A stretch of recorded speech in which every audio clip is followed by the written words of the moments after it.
Welcome to The Real Wine Show, a wine game show wrapped in a talk show, wrapped in a podcast about wine. I'm Matt. And I am Chad. So our first segment is kind of like Wait, Don't Tell Me. We're calling it Spot the Corker, where we read possibly fictitious news pieces and ask each panelist to decide if they're true or false. The second segment is the emotive blind tasting, where instead of relying on the usual descriptors like what kinds of fruits, how much tannin or acid the wine has, we ask our panelists to taste the wine and tell us a story about the wine based on how it makes them feel, like perhaps a memory, or if the wine were a person, what kind of person would it be? You know, think of it less of a game show and more of a wild discussion about the wide world of wine. So let's get into it. Let's do it. All right. So let's do some quick introductions and let people know who is on the show today. Matt, why don't you introduce our trio of guests today? All right. Cody Formisano, Jake Molle, and Karl Brink. Welcome. Cody Formisano, tell us a little bit about yourself. Thanks for having me back. I work at York in Ann Arbor. Been there about 5 years. Been doing wine stuff for like 6 or 7. So before doing retail, I was a chef for a number of years, originally from New York. Moved here about like 10 years ago. Cool. Yeah. And Jake Molle, tell us a little bit about yourself. Hello. My name's Jake. I have been currently I work for Eagle Eye Brands wine distributors. Yeah, represent. Who said that? That was weird. Just someone ran in here. And Yeah. Yeah, someone on the street just shouted, yeah. Wait, is that Shane running away? Yeah, currently I work for Eagle Eye Brands wine distributors based out of Lansing. I've been working for Eagle Eye since September. Before that, I worked as a beer distributor for another Michigan wine distributor. Before that, I got my start in a retail shop in Northwest Arkansas. Shouts out to King James Wine School. And super, super stoked to be here. Were they a book publisher too? No, you're thinking of the King James Bible. That's different entity. Okay, fair enough. Different Fair entity. enough. And Karl Brink. Yep, I'm Karl Brink. Thanks for having me back on the show. I'm the manager of Vine and Brew. It was close. I'm the manager of Vine and Brew. It's a wine shop in Okemos, Michigan. Been doing that for 10 years and fell into that after my career in academia was not looking so great. And the medieval Icelandic market was actually looking a little thin, and I thought, what's more marketable? That's right, Balkan wine. Man, I would have thought that after that History Channel show Vikings. Oh, Did you guys watch that? Yeah. That See, show this was pre. before that. Well, it was starting to kind of hit, but yeah, it was, That was a great show. Well, yeah, they actually got more right than you would think. For a TV show. For a TV show, yeah. Why didn't they go left? Well, I mean, that's there goes the Viking world, eh? Yeah. We're also going to mark you down 50 points, so that was a bad joke. Me? Or Karl? Yeah, you. All right, Matt. Don't get that evil on me. All right. Cool. Well, thanks for coming out, guys. We'll get into our first part of the show with our, true or false, our news stories. We'll read you the news stories, and you have to decide whether they're true or false. Each of you will have a turn and a chance in turn to decide whether it's true or false. So, Matt, do you have one handy you want to open up with? Or? I do indeed. Okay. If I didn't see it with my own eyes, I wouldn't believe it. If you told me, I'd ask you to seek help, said Istvan Almasi, a retail clerk at Albez Prashaz, a small wine shop in the shadow of Hungary's famous Slomo Hill. In the morning of Sunday, April 15th, during Mass, a large hole opened up in the abbey connected to St. Margaret's Church. 3 cars and a lawn tractor fell into a forgotten underground wine cellar dating back to the construction of the abbey in 1154. The cellar had hidden the monks during the Tartar invasion of the 13th century. And the municipality plans to begin renovation of the wine cellar in the fall of this year. So, did a large hole open up and reveal an underground wine cellar near the hill of Shlomo in Hungary, near the Austrian border? That's a great question. In April. That's a great question. Oh boy. I'm gonna say that this is true because it's kind of a little funny that a tractor fell in there. Like cars is one thing, but a tractor. I want this to be true. I'm going to say false. I feel like the municipality would not renovate the wine cellar. I think that they'd want to get people back into the church and get the parking lot made again.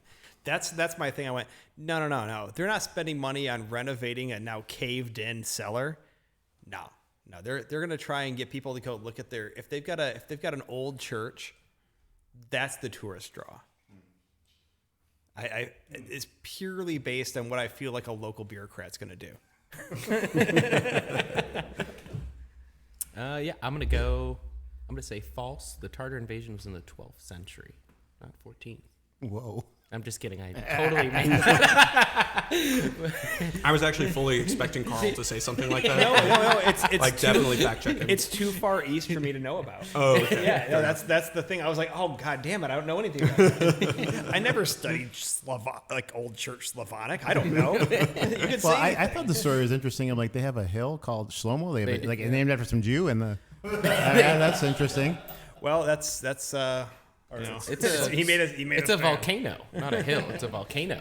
That's Shlomo's Hill. Yeah, it's next to Moishe's Ridge. Sorry, I meant to say Somlo. I was mispronouncing it. Oh, well, Somlo. that changes- That's legit. That changes everything. Somlo's legit. Changes That's everything. that's legit. Somlo's legit. Yeah, that's Hungary. Okay. Well, that makes sense now. Okay. Thank you. But our panelists have already entered their pleas. We're in. We have false, true, and false. How'd they do? So it was false. Damn. Yeah. I did make that up. While writing one day, there is a St. Margaret's Church. There is a Somlo Hill. There's no Shlomo Hill. There is a Blaise Prashaz, and that's all I got. Yeah, my Did too much research. You really got me with the heavy machinery. If you hadn't mentioned the tractor, I'd have been like, "This is patently false." Cars? Yeah. There's no cars in But Hungary.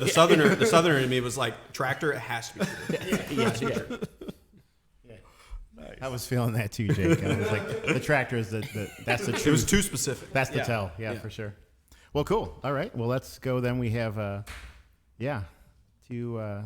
two people in the lead here, I guess. They get equal points value for that, Cody and Karl. Yeah. I think they seem both good. All right. I'm just really glad that my knowledge of sinkhole lore really kind of get paid off. Didn't let you down today. So this next piece is called Spring of Our Discontent. For many Germans, the record-setting warm temperatures this past March were marvelous, as outdoor lovers enjoyed temperatures as high as 69 degrees Fahrenheit.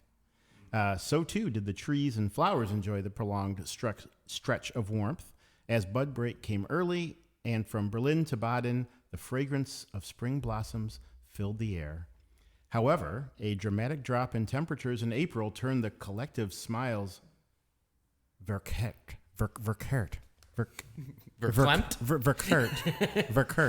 I know Kristen's over in the audience looking at me like, German, not like French, not so good. Verkehrt. Verkehrt. Bobby, can you weigh in on that pronunciation? Verkehrt. Slow-mo's hill. Yeah, I don't know. we're We're all lost messed here. Yeah, German really is the opposite of French. You have to pronounce every letter twice. Oh, that's the thing. Yeah. Yeah, if they put it there, they mean Verkehrt. it. Yeah. Yeah. All right, Verkehrt. Smiles Verkehrt. Upside down, I believe is what the word is. Ah. Okay, so for winemakers, the scene is devastating as frosts brought on by sub-zero temps cause significant and widespread damage to vines. According to German Wine Growers Association President Klaus Schneider, the young, fertile shoots are now freezing, and those that grow back may not be fertile, and some regions reported extreme damage.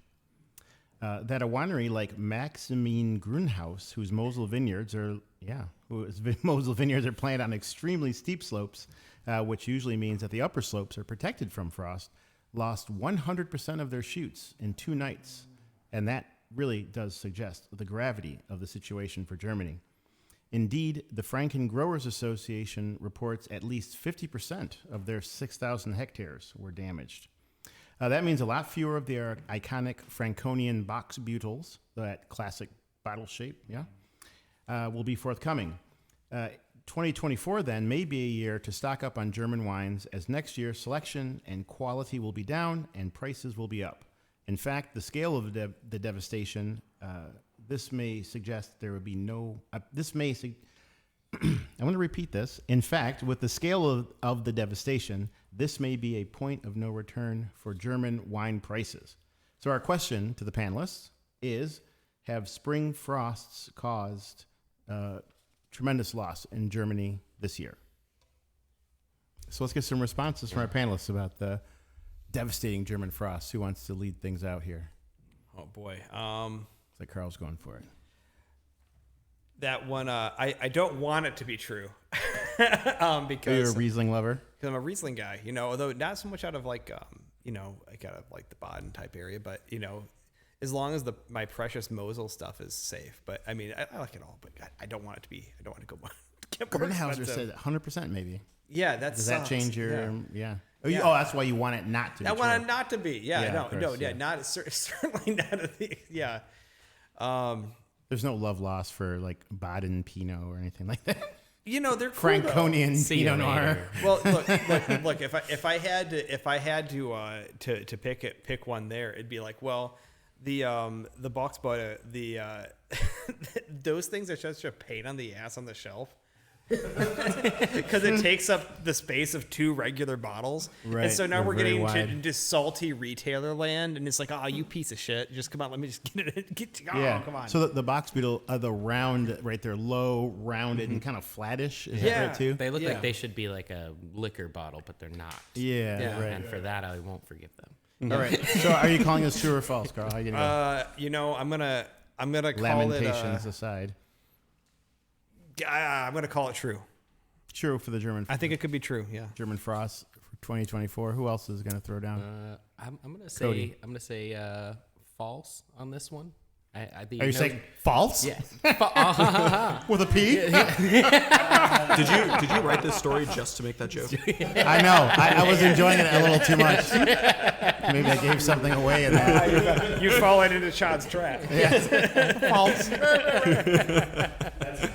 All right. So false from Cody. You're last up. Jake, give it to us. Unfortunately, I do think that this is true based on some other stuff that I've seen in the wine growing and cider making world this year.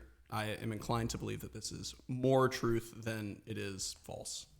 Okay, that's cool. And I've decided on something else that I enjoy very much. I think that next time, Jake, that you get the wrong answer, we're going to change your name from Jake Molle to Jose Molle for the remainder of the show. All right, I'm down. I'm down.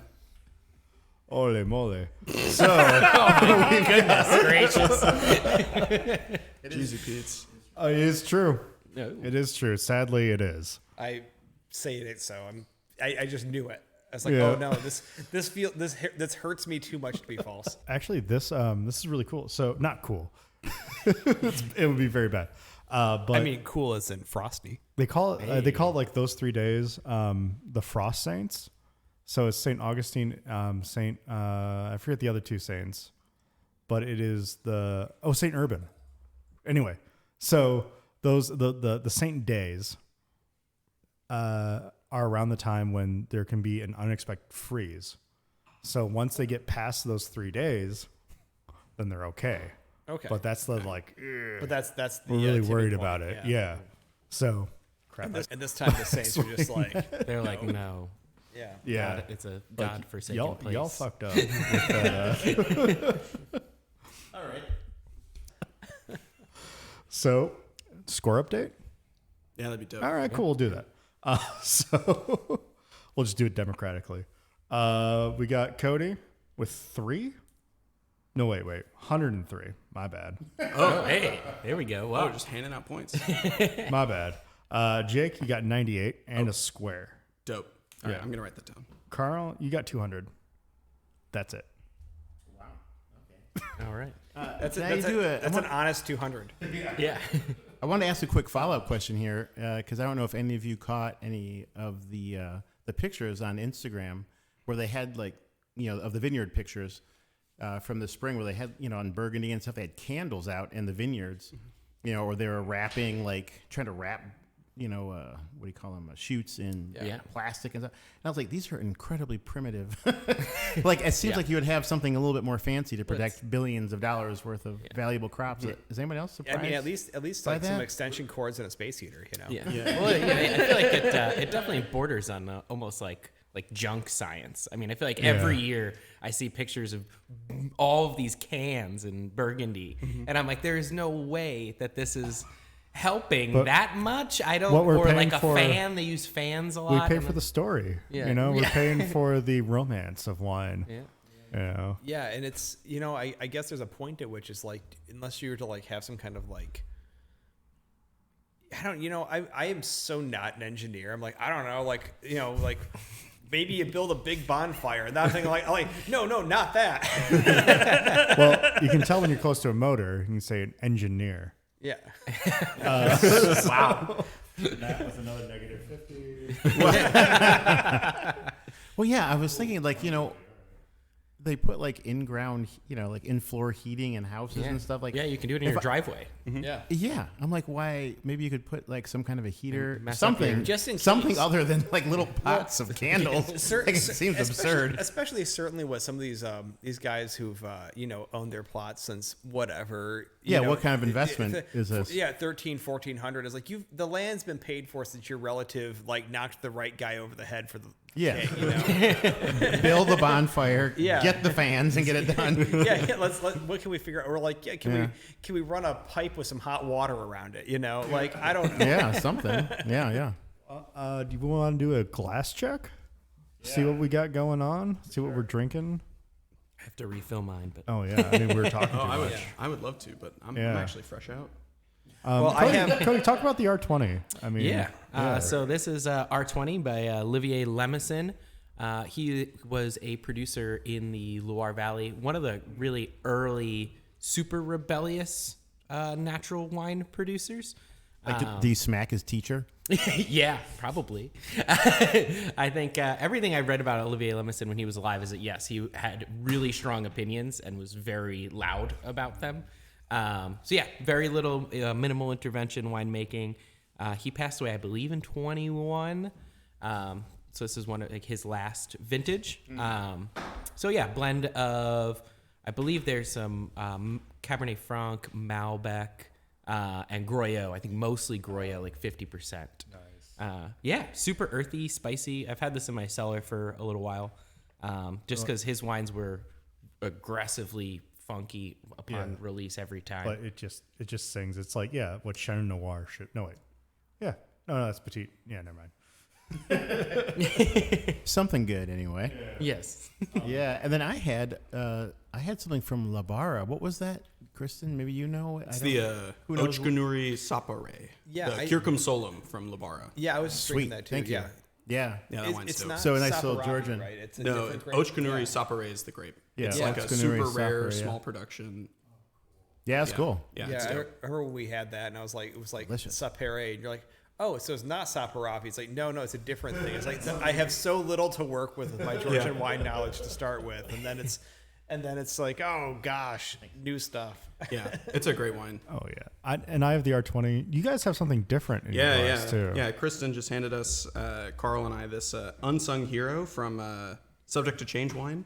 Oh, cool. This is a super cute label, by the way, like prickly pear cactus. Has a little couple bees on it. It's very adorable. But it's a field blend, 45 Marsanne, 30 Roussanne, 25 Viognier from Mendocino. And it is like a deep orange. And I am Dorange. Yeah, I'm loving it. It's got like so much Yeah, like it looks stuff pretty going dirty. on. It looks pretty dirty. Oh yeah, there's some serious. I mean, it's schmutz orange, in the but bottle. it's orange, but it has like a lot of brown reflection to it. It's like you folks like apricots and golden raisins. Yeah. Yeah. Where's that from again, Jake? That's Mendocino. Mendo. Yeah. Cool. I wanted to mention too, because I was drinking this Georgian wine, that La Barra Ochganuri Sapere, and Karl, you had talked about, could you run pipes with hot water? And something that was very interesting to me, I was out at a place called Vavartsike in the Imereti region in Georgia, and just visiting in the cellar, and they had this like a manifold on the wall, and it was all these pipes connected coming out of it. I'm like, what is that for?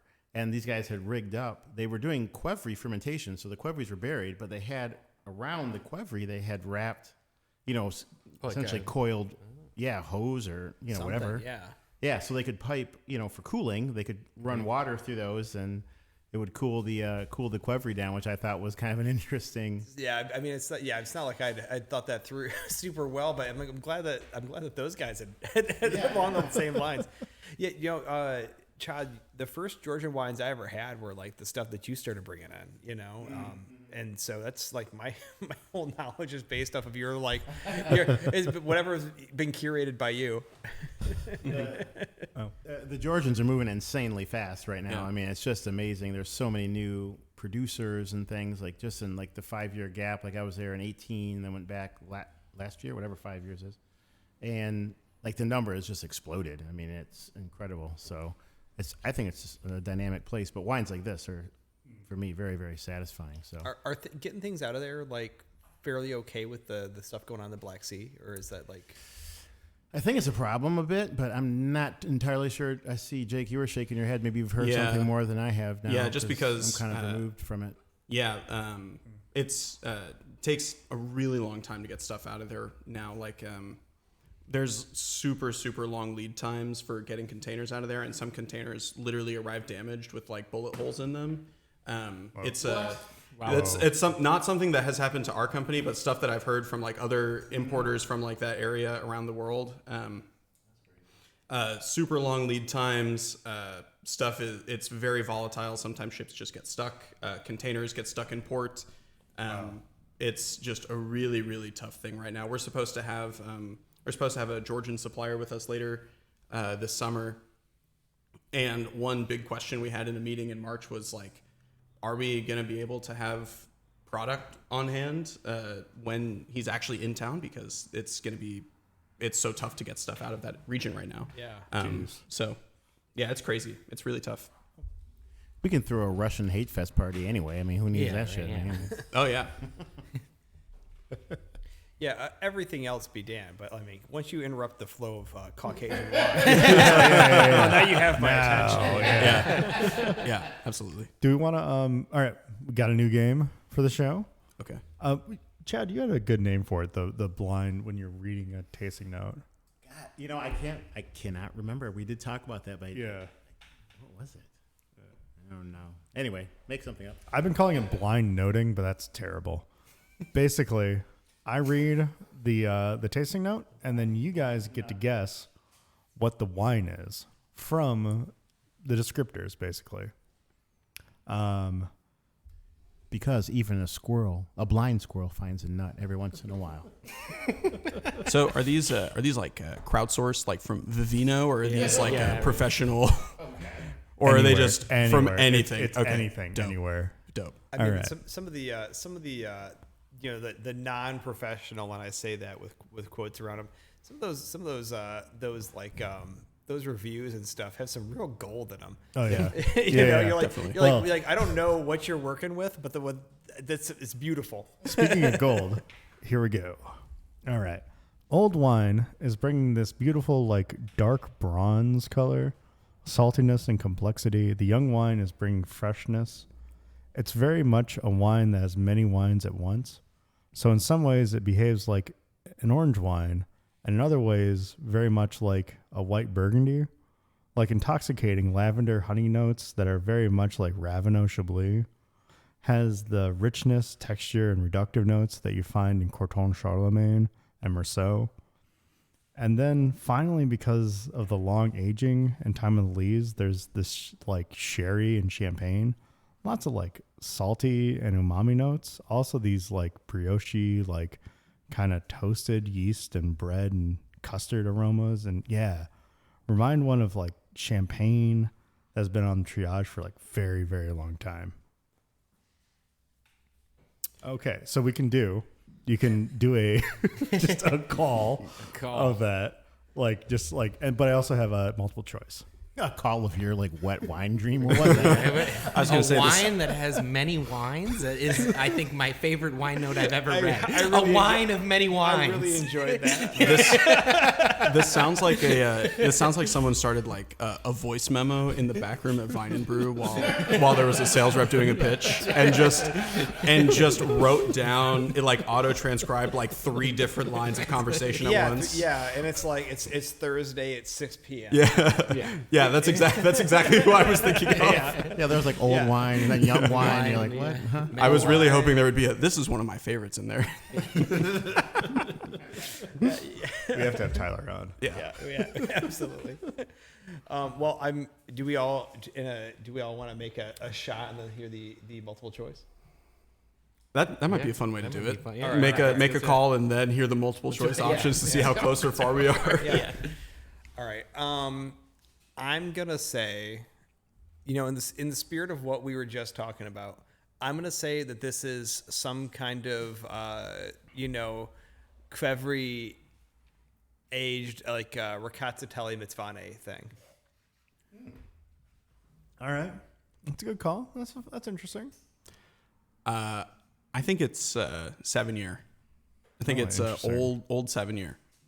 All right. That's a better guess. I'm here to win. I'm here to win. He didn't come here to make friends, okay? I am also on the Shannon Oh, train. For me, the first thought that came to my mind was Nicolas Jolie Coulis de Sirens. That is literally the wine that I was thinking of. That is literally the wine I was thinking of, and I almost brought a bottle of it today. You guys are about to be so embarrassed. Well, I will. There's none of those. So I will read out the like my multiple choice for you. We have Domaine Jean-Louis Chave, Hermitage Blanc, Hayu, Tizum, Moon Hill Farm, Columbia Gorge, White Blend, kind of like Rhone whites. And then Montesoro, Suare, Cisterene, Cenobium, Lazio Bianco, or D, Maryhill Winery, Proprietors Reserve Chardonnay, Tudor Hills Vineyard, Columbia Gorge, Washington. Wow. I want it to be D so bad because some of the wines that those guys talk about are in those terms. Oh boy. Well, I feel like I have to go with Hayu because anytime I've read anything about Hayu wines, I've become confused. That's so valid. That's so valid. I'm gonna choose the Hermitage Blanc. Choice A, I believe. So from my vantage point, I can see Matt tallying up some points. So some of you guys somebody was hitting. I can tell that. So actually, Cody got it right. Damn. Cody got it right. Wow. I did, yeah. I transcribed basically from a Instagram reel of Nate Reddy. Wait, I was actually so right with how this. I wanted to be D so bad. I was like, no, please let it be somebody who's just going so hard. I am actually shocked that I was right with how this was. You were how correct this about right, how it was how written. this was written. It was a transcription of someone speaking. No, you. The amount of ums and yas and likes was like no one types like this. No, it's because you're right. Jake has spent too much time in a room with me. So, at the end of round, what is this, 3? I don't know. All right. Cody's got 103 points. Plus Still? 3. No, We'll say yeah, 6. you 106 points. Oh, we had another one. Wait, right? he just got it right though. He didn't get more points. He got a star, too. Oh, okay. Oh, okay. Fair. The star. So, and then Jake, for that one, you got an X. So I have 98 points, a square, and an X. Yeah. The X is like kind of a... But And then that Carl- means you could be a billionaire. Ooh, or broke. Yeah, you the know, X sounds like a function key is what it sounds like. So maybe Oh, it's there you go. maybe Yeah. you're cubing your junk. Matt's It's not a flaw, it's a function. Matt spent years trying to get let a board convince him to give somebody an X, and it finally happened. That is a brand new sentence. Maybe you're cubing your junk. That's a quote by Jose Molle. Oh, that's true. That's my name now. That's my name. I got it right. That's for the It's rest not of the Jake the episode. Snake, so. it's Jose It's Molle. Jose Molle. And Karl, you have an honest 200 and an X. Oh. We have a bigger issue though, because for our next question, Cody, I think maybe we didn't use this in the last episode when you were here. I'm thinking maybe we talked about it, but I don't know. I don't So know. I'm reluctant to. I don't really remember any conversations I have with you. That's Just great. kidding. That's great. You don't know how liberating that is. Well, how about if I try it then? And if it's too much, I'll excuse We're gonna myself. No. We'll just give you half points for There you go. the Okay, answer. yeah, You can fake it like I never heard of it. All right. So this next one we call "Let Me Drink That Fantasy,"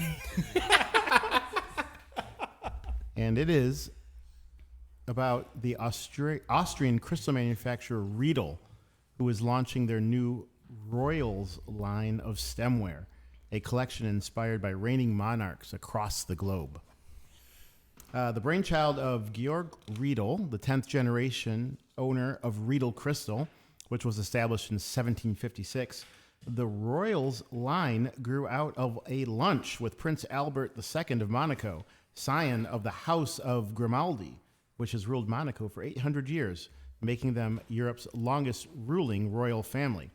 Struck by peculiarities in Prince Albert's manners and method of wine appreciation and drinking, Georg Riedel was consumed by the idea that there was a royal method, that's quote in quotations, a royal method in wine drinking, hidden behind elaborate gates, inside posh castles, on expansive estates, but which reached back to the earliest era of wine appreciation. It was an experience Riedel wanted to literally put in the hands of the common people. The project, over 10 years in the making, the Riedel Royals stemware combines the habits and preferences of more than a dozen members of reigning royal families, stretching from monarchies in Europe, the Caribbean, Japan, the UAE, and Polynesia. Using advanced photometric telemetry and other technology like accelerometers to capture data like distance of the wine from the nose, speed and duration of swirling, and even how far the glass edge was perched on the lips, Riedel came up with 4 revolutionary glass shapes that express the most noble passion for wine. Hand-blown using their unique optic impact glass technology and only available as a full set of 4 stems, the $4,500 Royals stemware set includes special packaging with purple velvet lining for coddled storage and white silk gloves for handling.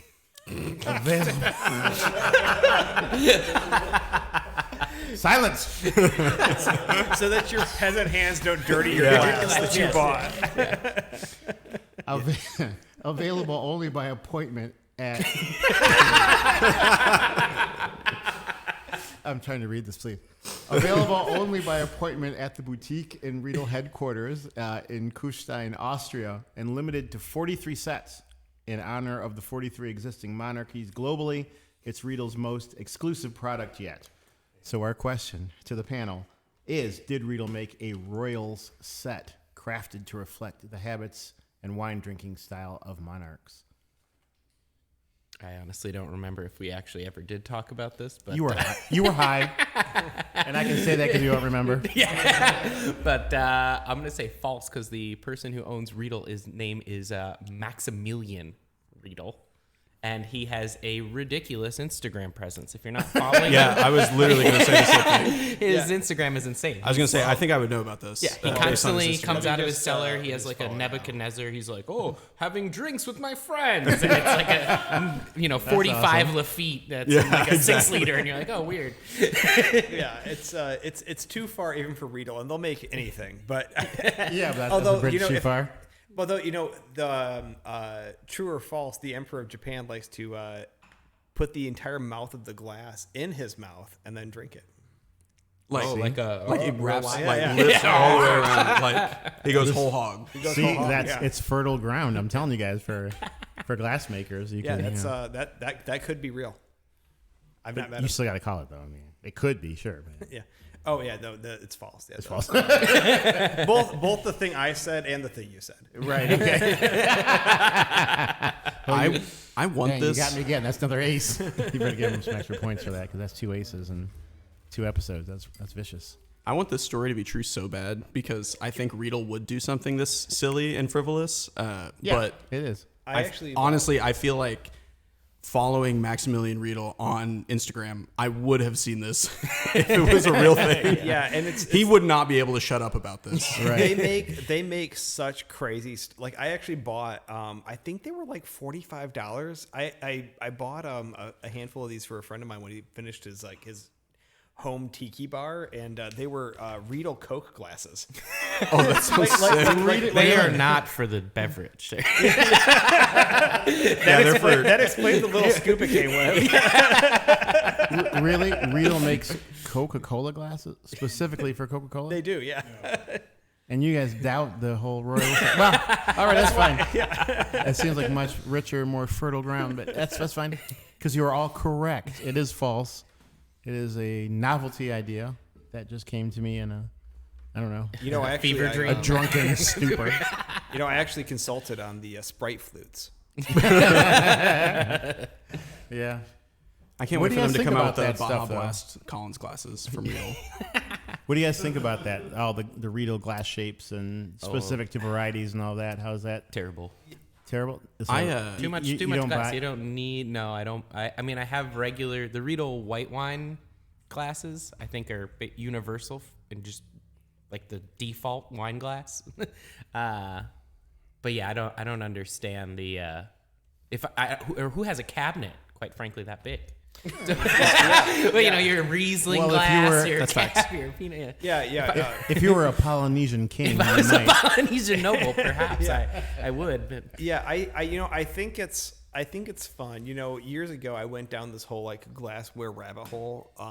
Not with wine specifically though, and I remember actually with the scotch and all that business? and with beer glasses, I'm like, I've got to get a Stanga for my Kolsch. And I didn't enjoy it more. It wasn't more fun. It just ended up being like a weird Collins glass. Yeah. I will say, you know, yeah, like once you have your basic shapes, you know, if you've got like a Bordeaux glass, you've got a white wine glass, you know, I think you're pretty much set. I will say though, one time we had the Riedel rep come through, and I was so excited to like go and get like my run through the Riedel paces. And then I went and made a delivery for a guy, and I was told it was cool, and they were pulling out as I came back. So that's my Riedel story, and how they snubbed me. dang. Oh, so you never got a chance to taste? No, they were pulling in. I was like, I'll be right back. I'll be back in like 20 minutes, and they're like, okay. And then I pulled back in, and they're pulling out, and I'm like, no, my glassware experience. I was told it was cool and that it didn't matter. So Zalto is available in the state now Oh yes, they are. through winemongers. So that'll be fun.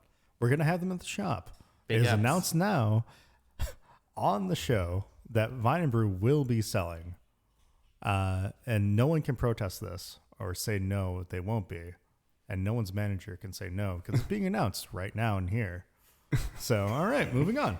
Hey, I will say big ups to Zalto. Those glasses are awesome. I have the universal, and I also have the sparkling wine glasses. Yeah, and they're beautiful looking too. They're I mean, beautiful which looking. is for me is very important. The taste difference, I don't know if that's It's real. We can do a taste significant. test. We should do a taste test. We should do it. No, I understand that the different glass shapes have an effect on perception, but I mean, I don't know if it really matters. Chad, I'm gonna let you know right now. My time is open for the Real Wine Show glassware taste off, where we acquire all of the Riedel glasses. Special and episode. and we cross reference everything. That would be a blast. Yeah, that would be awesome. I will also say the new Zalto glasses version 2, because Kurt Zalto got forced out of his company in a buyout. I don't know if anyone knew about this. That could be a good. Oh, no. Well, can't use it now because I said it. Could have been a good question. That ship has sailed. That ship has sailed. But yeah, he got forced out. And his new glassware is not as good. It's not as good. It's thicker It has a different shape. It's Oh no, this is like it's like a Libby kind of experience. It is, and I really didn't like them, and I left a negative review because they emailed me and they were like, "What do you think?" And I was like, "Honestly, they suck." And they sent me 2 more because they were like, Maybe you "We didn't think like they those might be ones." defective." Okay. And then I got the new ones, and I had to email them back, and I was like, "Thank you for this really nice personalized letter. The glassware still sucks." That is a great hack to get free glassware. I do. Yeah. I will say I do appreciate they're like that couldn't have been. So they believe in what they have at the very least. They do, and they have very nice customer service. It was a handwritten letter that he included with it, and they were like, we hope it's a better experience. It wasn't, but Well, that's yeah. It's like, hey, look, man, I'm near Toledo, and you can use that glass in the first war and the second and the third that will be coming. yeah, exactly. Yeah. Cool. So we're going to enter into our blind tasting segment here, gentlemen. So you can get your glasses prepped here. And the emotive blind tasting, just as a reminder, is a segment where we ask you to taste the wine and give us your feedback on the wine based on your emotional response to the wine. Meaning, does the wine, evoke any particular sentiments or anything like that to you? Does it remind you of, does it, bring up a memory of something, or how does it make you feel? The other thing you can do is, if you really don't have any emotional response to it, you could talk about the wine as if it were a person. So what kind of person would it be, right? Like, is it, is it brash and, gregarious, or is it, shy, this kind of thing? However you want to talk about it, that's what we ask you to do for the blind tasting segment. And as soon as Matt's done spilling wine all over the computer, we will get into that segment of the show. Thank you, Matt. So as they're assessing the wine here, I'll just give the audience a little heads up that we're looking at something, and that's a white wine. It's quite pale, actually. But we'll see what we have in the bottle, in the glass, I guess is what we'll do. That smells. Well, I'm not. Sorry, that's the wrong way. It's making me feel aroused. And I don't know if it's the wine. Maybe it is the wine. It's Chad has exacerbating. established before, this is how I feel with this wine usually too. Oh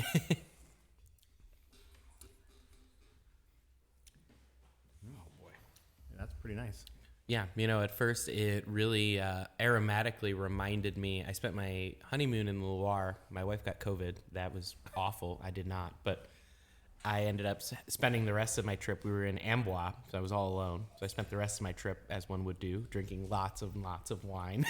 And it reminded me slightly of the kind of like off-dry Chenin Blanc I would get at certain places.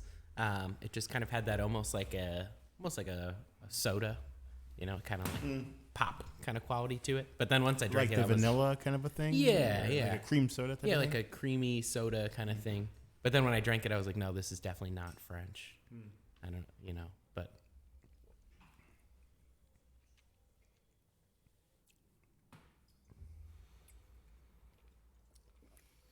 Well, Jake took his eyeglasses off, which is maybe a sign of deep interest. pensive consideration. I take my glasses off literally to get my nose further into the glass. At Vine and Brew, I do it literally all the time whenever I'm tasting wine, because the glasses, the top lip bonks into my glasses, and I can't get my schnoz in there. Yeah. They're these glasses, Yeah. Yeah. And yeah, this wine, gosh, it's so pretty. Honestly, what it's reminding me of is there's where I'm from in Northwest Arkansas. There's it's like a kind of a decently sized like metropolitan area, or urban kind of area. Lots of big sprawling cities. But Arkansas is known as the natural state. That's its tagline, the natural state. When you drive, It's not known as that. It's just within Arkansas they say that. no, that's what it's called. That's what it's called. That's Dude. their tagline. That's what it's called. It's due to the bush maintenance. Is it the Hellenati state or the Glue Glue state? That's the Wait, what? This is the natural Honda state. So it's Oh, I yeah, see. yeah. It's past the Ross test. Yeah. No, it's not. It's not the natural light state. No, it is the natty light state. No, don't get it twisted. It is the natty light state. But no, the thing that it's reminding me of is like aromatically and taste wise, it's reminding me a lot of like driving south out of where I grew up driving south like through this tunnel, this like half-mile long tunnel out of a city and straight into like open wilderness, like literally driving into a mountain range. And that's combining, the aromatics of, I know we're not allowed to say tasting notes. So I won't, but like combining in there. Like there's this like gasoline like petrol kind of thing. There's lots of like green, like herbal, herbaceous kinds of things. Very fruity, and it really feels like driving. It reminds me a lot of driving out of this like dark tunnel when you've been in a car for already an hour, and then seeing just the sunlight and the mountains and the endless sea of forests that cover the southern end of the Ozark mountain range. And it's just gorgeous. So yeah, that's what it reminds me of. Damn, that's pretty powerful. That's great. Yeah, it's a beautiful awesome. wine. Yeah. Karl, how are you hitting this? This wine for me it's one of those things where it's so much of my like wine experience has been confined to a rather small room in the back of my workplace, and this reminds me of one of those things where it's like we kind of huddle around and we'll talk about it and crack it open. There's such a feeling of like, this wine reminds me of just like the feeling of comradeship. This is a personal wine to me in that like it's the kind of thing that I like to open up with my friends. It's the feeling of like kind of friendship. It's bright. It's just got everything there, and it's in this particular kind of thing too. You're like, it's there to make friends. It's got some residual sugar. It's a wine that has a broad appeal, I guess you might say. Yeah, but a broad appeal without being dumbed down. Mm-hmm. It's one of those things like, of course, like which is kudos to your friends, by the way. Yeah, which is like, I hang out with some real dum-dums. Yeah. Well, Thanks a lot. Yeah, I'm sorry. It's one of those I'll things. be smarter. Yeah. It's wines here for everybody, and it's the kind of thing that makes me grateful to be in the position that I've been able to be in, and to see so many things. When you see one of these wines, which is like, and you see people poo-poo them, to me it's a very personal thing where it's one of those things like, oh yeah, that's right, I like this stuff, and everybody else can like it too. Yeah. It's like I said, it's the feeling of I think like comradeship, Camaraderie. Yeah. Yeah. That's probably better. Yeah. Well, no, I was adding. You know. Cody, do you have any thoughts on this wine or? Well, yeah. Oh, he did. He started. Yeah. Oh God, I zoned out. It's okay. the most personal part of it, and it's like, oh, that's right. Yeah. All right. Well, then, Cody, instead of saying, "Do you have thoughts?" I meant to say was, "Do you have thoughts on what the wine is?" Yeah. My first thought, I weeble wobbled between Keller or Falkenstein, but I'm gonna say it is Falkenstein Cabernet Riesling. Damn. Yep. If he nails it, that's going to be worth If some I points. nail it, it'll be crazy. Vintage. Okay. Oh, because vintage? because I think this is going to come up because 2020. Oh, fuck you. Okay. I'm being 100% serious. Yeah, when go. I thought the exact same thing. I think this is Hofgut Falkenstein. I was thinking Spätlese Riesling. Okay, Spate versus Cabinet. Yeah, Spätlese. Okay. Oh boy, he's going back. Karl's going back in for. I'm assuming taste. because I'm assuming that Matt chose this wine. This is a very Matt wine. The wine for this session was actually chosen by Bobby Frank. Oh, that's true. It was So we chosen don't- at yeah. random by the Peanut Gallery. That's right. The Peanut Gallery is in full effect. It feels like it was provided Every by Matt. episode. We can all agree that this is a Matt wine. I think this is a Matt wine, and I'm being dead serious. I was right at the Hofgut Falkenstein call as well. I was also thinking Hofgut. Matt, you better sharpen your pencil on this one. Yeah. It's going to come down to, Yeah. to the details. I was also thinking 2020 Cody because it has that sort of Baroque character to it. You know, it's that was my thought too.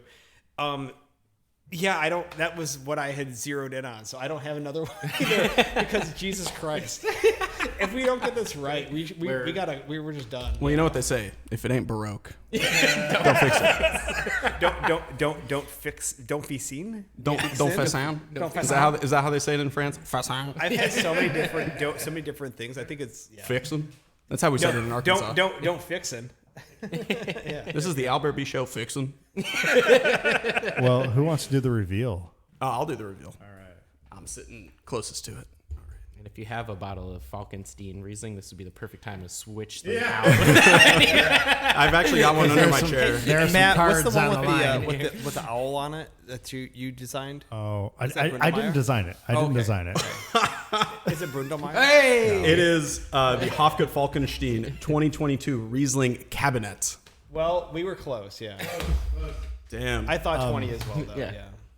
Bobby, you went there recently. You were there. Do you want to come on the mic and say a little bit about your experience there? I mean, if you don't mind. Yeah. Here. Wild. Here, sit in my seat. Good work. Great job. Okay, so first I wanted to mention about the frost. I was there and I left the day of that night was the frost, and people didn't seem super concerned about it because the forecast was just that it was going to be 1 degree below 0 centigrade, they thought, and it ended up more than that.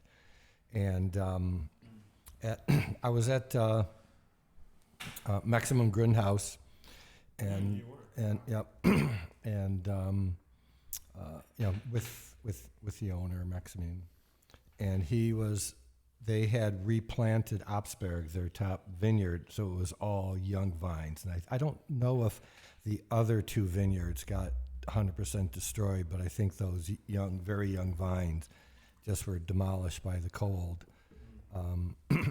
And there they can't really do much because things are so steep, there aren't really much options. The only possible thing they could do, and they can't do that in Germany because other than Keller, they don't really get enough, or Egon Mueller, they don't get enough for their wines to do that. But you can have a helicopter fly over and distribute the air, and depending upon how cold it is, that could be effective. Or you can. Grindhouse, they get quite. It's very steep. Yeah, no, it's really steep, and so. And that's just how it was. So anyways, I was also at Hofgut Falkenstein a different day, and their wines really, even from the Saar Valley, really stood out because they're a city. The wines we tasted were 11.5, 12.5, and 13.5 acidity levels, which is, I mean, most, maybe 9 or 10, 11 some will have, but theirs really stood out. And we didn't have any enamel left on our teeth, but we really loved the wines that were there. Well, I would say in tasting this 22, it has the brightness, but it's really, I mean, it's fleshed over. I mean, it doesn't stick out so strongly. Right. Well, It's so beautifully balanced. it's a funny vintage because what happened was that the vines, it was so hot, the vines shut down. So they didn't lose their acidity, and they are talking about how they really didn't make much Auslese. But I would agree with you, Chad, that there's a plumpness to the much more than 21 was. This is more similar to 20, I would say. But these, well, there we go. Right? Yeah. I've had 22. Well, yeah, Bobby, thank you so much for selecting that awesome wine. And gentlemen, let's say thank you to all of you for coming out and making another great episode happen. We had some really great wines, and it was just a great conversation all around. Matt, did you have anything you want to add on the way out here? I guess we could call a winner. Oh yeah, the important stuff. Yeah, like I said, the wines are good. But like I said, I'm here to win. Sadly, you came incorrectly. Damn. So we'll do you. Yeah, Jake. You got 198. Oh no, wait. Oh, because you called it Spätlese. Continue. You got 198. Uh-huh. A square, an X, a minus. Ooh. A left hand parentheses and another left hand parentheses. Huh. All right. Weird. Is this because I'm left-handed? Are you discriminating? I think it means that you're in a drone metal band. Perfect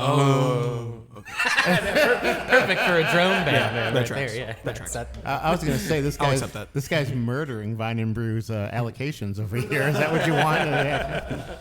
I don't think we can. I'm just going to keep all of the large Peugeot for myself then. All your pre-order didn't come in. Sorry. Cody from Manto. I messed up his name so that everyone else would feel better. There we go. So he got 207 and a star and a plus. Hey, I'll take it. And then Carl. You got 300 Hey! and an X and a plus. So bravo. Carl is our winner. Yeah. Woo. Thanks, guys. This was so much fun. I'm reiterating the things that Chad probably said while I was zoning out. And I thank you so much for coming on. And this wraps it up, I think, for season 2. Yeah, this wraps it up for season 2. A little peek behind the curtain there. Oh. Unless we do this in the middle. That'd be really funny to put this episode like third. Yeah. Not only put like third, but also leave this in. Happy Cinco de Mayo. Just to date it. I was going to do a bit where I called the wine as tequila. I decided to not do that because it was so yummy. That was just too much. It was Olay. It would have been too much. I couldn't have done that to myself. Cool. All right. Well, thanks, guys. We appreciate it very much. And we hope to see everybody soon on the next episode. Thank you. Thanks for coming out. Thank you.